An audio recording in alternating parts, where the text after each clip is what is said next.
Mag siasa ni koro kembe mag Okumba mano kaka mar CIC Group kaachiel kod AA Kenya osedho ndamono mar biro ng'iyo wechego mago mag masiche konyo weg geche seche ma bende koro giyudo masiche mopogore kod gechegi. Chenrono ma bende koro giluongo ni monitoring assist biro tiyo seche 24 pile ka pile kata kuom ndalo 7 kamano biro keto lony manyasani ma oro ote ne kembego ponono ni koro nitiere ng'at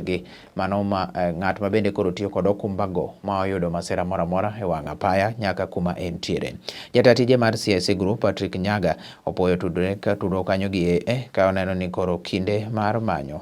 chudo ne customers bende koro iduoko bedo matin mondo mi kaka inyalo chul mago ma bende koro oyudo masira. Association of Kenya. As majority of you would know, AA has been in this country for more than 100 years, developing and guiding all the discussion in terms of mobility. And I think today we are very excited to see, part of the journey coming to fruition in terms of the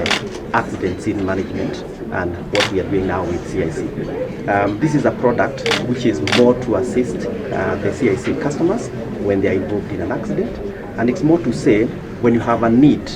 especially when you have an accident, you need somebody, you need a friend that you can trust to be with you, and that friend becomes the AA. And it's simply to say, if you're involved in an accident and you're a CIC comprehensive cover customer, you call AA and will be there and manage that scene for you. From dealing with the issues of police, guiding you in terms of anything that you might require to know, looking at even whether you are hurt and probably guiding in terms of how can you be assisted, and also taking care of your vehicle even after that, either taking it to the next garage or